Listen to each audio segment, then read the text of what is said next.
Hello, I'm Richard Vobes, the Bald Explorer. Not out on another walk this time, but with a little bit of heritage and a story of two churches. Welcome to the Bald Explorer.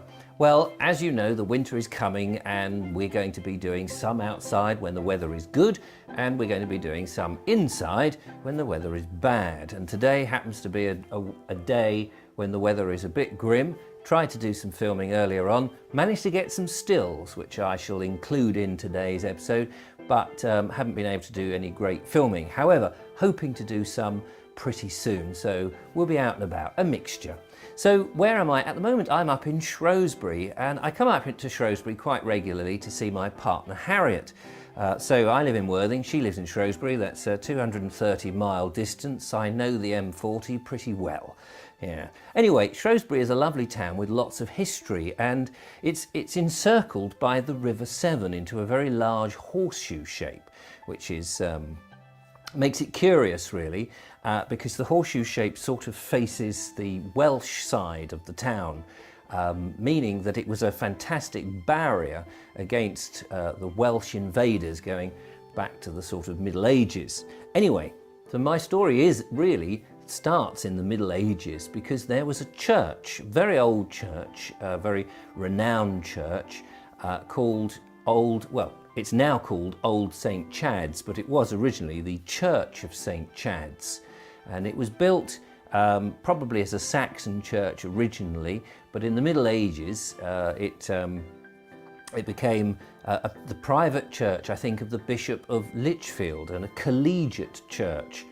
So anyway, there it was, built of sort of red sandstone, fairly local sandstone, because there is a quarry nearby in Shrewsbury where I think the abbey actually had been built from. I'm not sure, don't hold me to that. So anyway, so this church is standing there. It's a sort of cruciform church. Over the years, of course, like all churches, they're being adapted and improved. So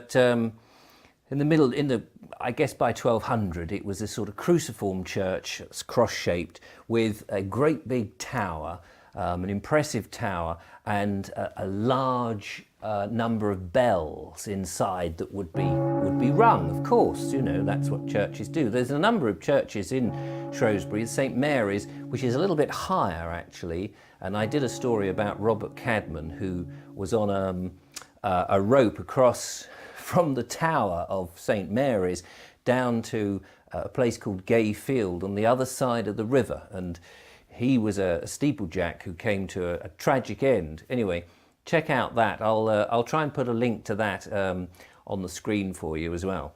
Anyway, so this church, the Church of St. Chad's, lovely old church, by the 18th century, it was starting to show signs of decay. In fact, the church wardens were slightly worried because they'd seen these cracks coming down on one of the piers that held up the main tower.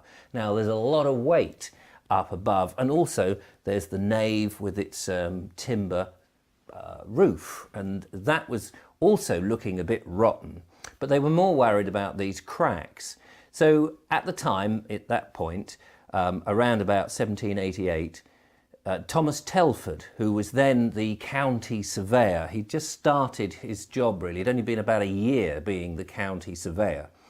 So he came in and started to survey the whole thing, and he was looking around, making his recommendations and thinking, oh, that looks a bit ropey and that needs changing. Now, Thomas Telford, of course, we know because he's famous for his roads. He was he surveyed the London to Holyhead road.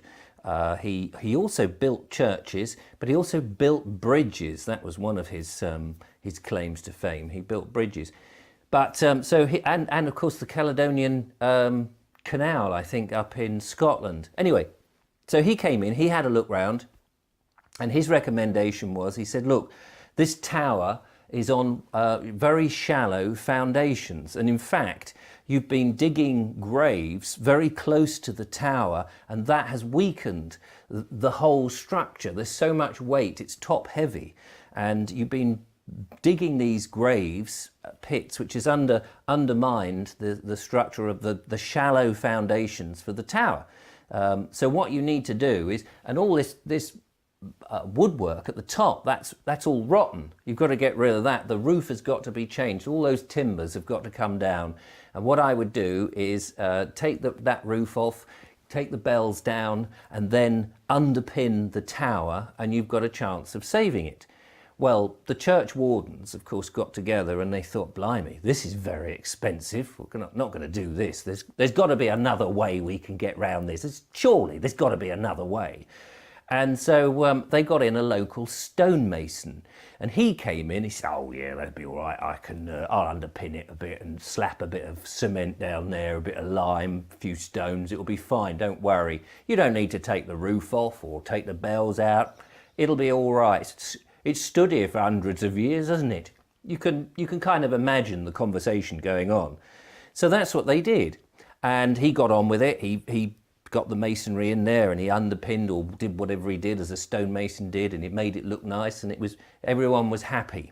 4 days after the work was completed, there was a funeral about to take place in the graveyard, and the grave had been opened up, and the funeral bell was tolled. Boom, boom. I imagine something like that. Anyway, the tower began to shake.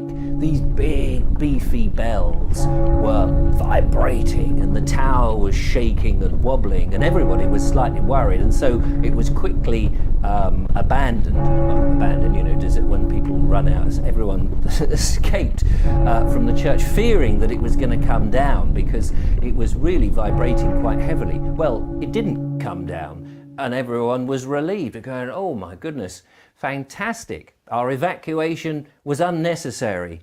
So anyway, I guess the funeral carried on, but perhaps without the bell.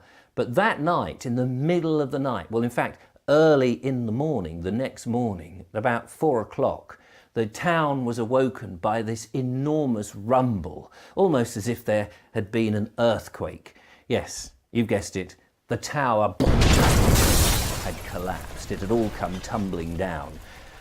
And it left a huge scar. The roof had come in, most of the tower had fallen apart, the nave had collapsed, and really the only building standing is the Lady Chapel, which was a building on the south side of the church. And in fact, that's the bit now that still remains. So all these photographs that I'm showing you, these are from the Lady Chapel. So you've got to imagine that the actual church far, far bigger. Well, the church wardens and the committee who was going to decide what to do were up in arms. And of course you can imagine that Telford was probably, he was just vindicated, wasn't he? He was going, told you, should have taken my advice. Now it's become a bit more expensive for you. So they didn't know what they were going to do. What will they do? Will they rebuild on the site, or should they move it somewhere else? Well, the decision was finally made that actually they would leave the Lady Chapel in situ and the graves and everything else, and leave that as a sort of graveyard chapel. And then they would build a fresh new church, because, we were in the Georgian period, and new was the new thing. That was, people were fronting their wooden timber-framed houses in stone to try and give the appearance that their house was completely new, but it was really only given this sort of facade. Anyway, so that was very much the thing, and they thought, well, let's build a whole new church. They didn't ask Thomas Telford to build the church, which is a bit of a shame, because he built the church in Bridge North, and I think some other churches as well. But so he didn't get the work. I think perhaps he was probably, they didn't like him very much because he told him what to do. They didn't take his advice, and maybe they snubbed him. I don't know. I'm just speculating there. So somebody else was commissioned to make the church. Various designs were given. They decided to build the church a little further along from St. Chad's, where some of the old medieval wall used to be. They didn't need the medieval wall. The Welsh were not coming over in their droves and sort of threatening invasion or anything like that. We were in the 18th century gentile period, so that was perfectly fine to use this bit of old land. So they decided to build the new church. Well, a number of designs were given, and one of those designs happened to be a circular nave. So a round nave, and then a sort of frontage with pillars and a tower. Well, the church wardens looked at that and they thought that's a bit crazy. That's a bit new wave for us. We're not going to have that. So they rejected it. But it seems that nobody actually told the builders or the designer, the architect, that that was the one that had been rejected, because work commenced and they started to build this circular naved church, the new St. Chad's. And as a result, they got so far before they realised that the mistake had been made, and of course it was going to be far too expensive now to take that lot away and put in the rectangular church, which is what they'd all decided upon. And so they thought, well, we'll have to do it. We can't stop now. We can't afford to do any different. So up went the new church. And actually, it is, I mean, there's, as I said before, there's a number of churches in Shrewsbury, and so it is a nice, it's something different. It's an unusual church. We've got this circular nave on the inside, and then the pews, they're kind of in a bit like a maze. It's like going around Hampton Court trying to find your seat. But anyway, it's all very nice and very swish and very, very of the 18th century. So I suppose it was very new. I guess a lot of people I don't know how they felt really. You know, it's like when we think about new things, we don't always like new, we like tradition. But now, of course, it seems perfectly situated up where it is, overlooking the quarry. It's called the Quarry. It's actually a park where the flower festival goes in and the food festival goes in, and people can walk their dogs and go down to the river. And then there's an area called the Dingle as well, and you look up from that and you see the new St. Chad's, and it's been there ever since and it hasn't fallen down, so they've done something right. So there we go, a little interesting bit of story about two churches and Thomas Telford, who gave the advice that nobody listened to.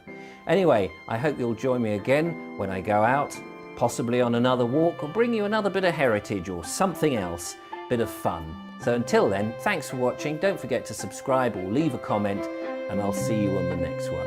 Bye for now.